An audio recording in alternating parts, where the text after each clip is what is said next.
मृत्यु एक सच है।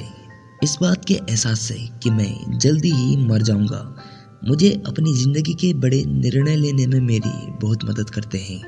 क्योंकि जब भी मैं मृत्यु के बारे में सोचता हूँ तो सारी एक्सपेक्टेशन, सारा प्राइड, फेल होने का डर, सब कुछ गायब सा हो जाता है। ये कथन था दुनिया के महानतम एंटरप्रेन्योर स्टीव जॉब्स का।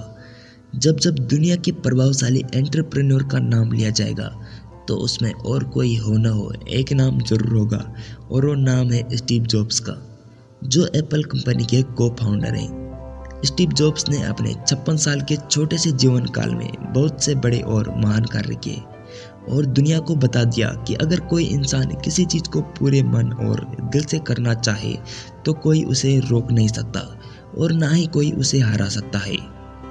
स्टीव जॉब्स ने किसी बड़ी डिग्री को हासिल नहीं किया था। कॉलेज की भी पढ़ाई उनकी बीच में ही छूट गई थी। इसके बावजूद दुनिया के सबसे बेहतरीन ऑपरेटिंग सिस्टम मैक का उन्होंने निर्माण किया, जो अच्छे अच्छे इंजीनियरों के जीवन का बस सपना बन के रह जाता है। तो चलिए इस वीडियो में आज हम स्टीव जॉब्स के जीवन को करीब से जानते हैं। स्टीव जॉब्स का जन्म 24 फरवरी 1955 को कैलिफोर्निया के सेंट फ्रांसिस्को में हुआ था। इनके असली माता पिता जोअन्नी सिम्पसन एवं अब्दुल फतेह जंदाली थे। जंदाली एक मुस्लिम थे जो सीरिया के थे, जबकि जोअन्नी एक कैथोलिक ईसाई थी। इन्होंने बिना शादी के ही स्टीव को जन्म दे दिया था। स्टीव के माता पिता का रिश्ता जोअन्नी के पिता को मंजूर नहीं था, इसलिए उन्होंने स्टीव को किसी को गोद देने का फैसला किया था।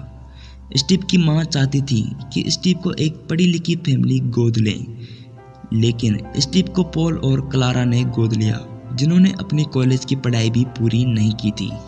पॉल एक मैकेनिक थे, जबकि क्लारा एक अकाउंटेंट थी।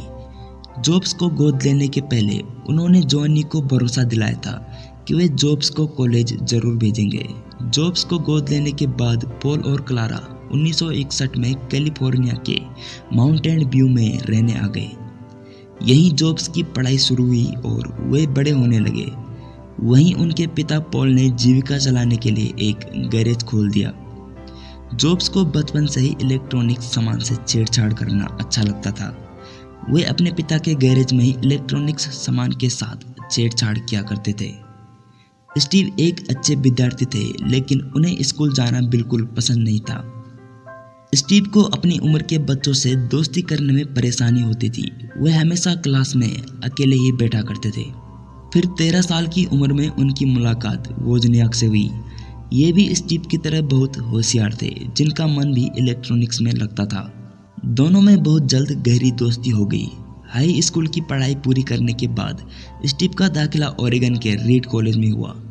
ये एक बेहद महंगा कॉलेज था, जिसकी फीस भरना उनके माता पिता के लिए बहुत मुश्किल हुआ करता था। यहीं स्टीव की मुलाकात क्रिस्टन ब्रेनन से हुई थी, जिनसे उन्होंने बाद में शादी कर ली थी। थोड़े ही दिनों में स्टीव को एहसास हुआ कि वह इस कॉलेज में आकर केवल अपने माँ बाप के पैसे बर्बाद कर रहे हैं, जिसके बाद उन्होंने कॉलेज छोड़ने का फैसला किया। उनके इस फैसले में क्रिस्टन ब्रेनन भी उनके साथ खड़ी रहीं। स्टीव अब रोज कॉलेज नहीं जाया करते थे। वे केवल वहाँ सिर्फ वही क्लास अटेंड करने जाया करते थे जिनमें उन्हें इंटरेस्ट था। यहाँ उन्होंने कैलीग्राफी क्लास अटेंड की थी। इस समय स्टीव के पास बिल्कुल भी पैसे नहीं हुआ करते थे। वे अपनी दोस्त के कमरे में फर्श पर सोया करते थे और खाना खाने के लिए उन्होंने कोक की बोतलें बेचकर पैसे कमाए थे। 1972 में स्टीव अटारी नामक वीडियो गेम डेवलपिंग कंपनी में काम करने लगे। कुछ समय बाद उनका यहाँ भी मन नहीं लगा और कुछ पैसे इकट्ठे करके वे 1974 में भारत घूमने आ गए। इंडिया में उन्होंने 7 महीने गुजारे। इस दौरान उन्होंने बौद्ध धर्म के बारे में जानने के लिए पढ़ाई की।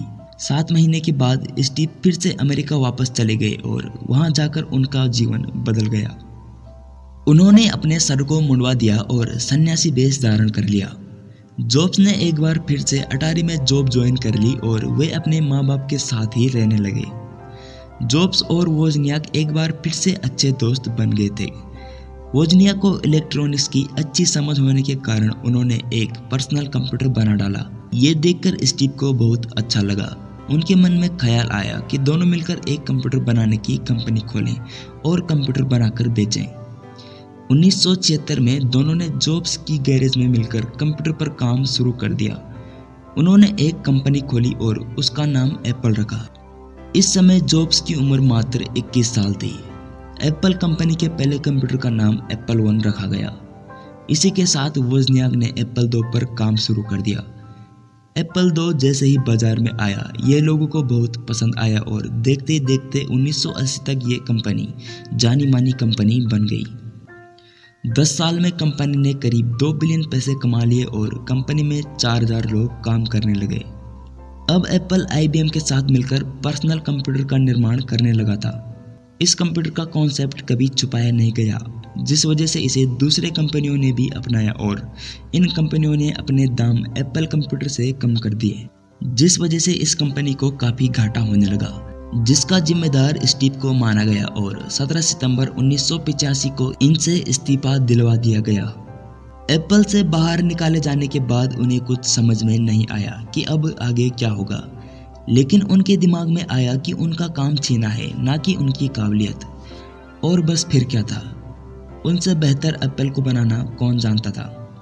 उन्होंने एक बार फिर से नई शुरुआत के साथ नेक्स्ट कंप्यूटर नाम की कंपनी खोली।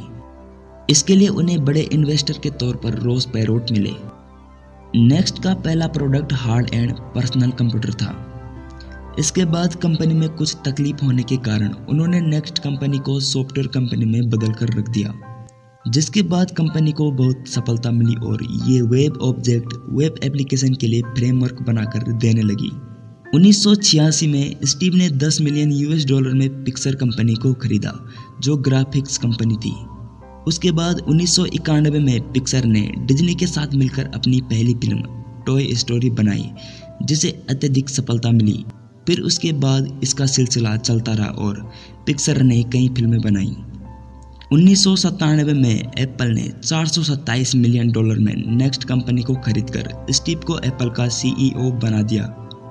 स्टीव के एप्पल का CEO बनने के बाद कंपनी ने कई सारे प्रोडक्ट जैसे iPad music player, iTunes music player launch किए। 2007 में एप्पल ने अपना पहला मोबाइल फ़ोन लॉन्च किया, जो हाथों हाथ बिका। स्टीव अब स्टार बन चुके थे और 2000 के दशक के नए आविष्कारों में उनका नाम जुड़ गया था। अक्टूबर 2023 में स्टीव को अपनी अग्ना से कैंसर का पता चला। 2004 में स्टीव की पहली सर्जरी हुई। उस समय एप्पल को उनकी गैर हाजिरी में टीम कुक संभाल रहे थे। अप्रैल 2009 में उनका लीवर ट्रांसप्लांट का ऑपरेशन हुआ। उसके बाद 17 जनवरी 2011 में स्टीव ने वापस एप्पल में आकर काम शुरू कर दिया। जॉब्स का स्वास्थ्य अभी भी उन्हें इसकी इजाज़त नहीं देता था, लेकिन स्टीव को अपने काम से बहुत प्यार था। फिर 24 अगस्त 2011 में जॉब्स ने एप्पल CEO पद से इस्तीफा दे दिया। उनके बाद टीम कुक का नाम एप्पल के CEO के रूप में आगे रखा गया। फिर 5 अक्टूबर 2011 को कैलिफोर्निया के पालो अल्टो में स्टीव की मृत्यु हो गई। तो ये थी एप्पल के को-फाउंडर स्टीव जॉब्स की बायोग्राफी। सब्सक्राइब कीजिए स्टोरी विद AR को और बेल आइकॉन का बटन भी दबाइए, ताकि आने वाली हर वीडियो की नोटिफिकेशन आपको सबसे पहले मिले।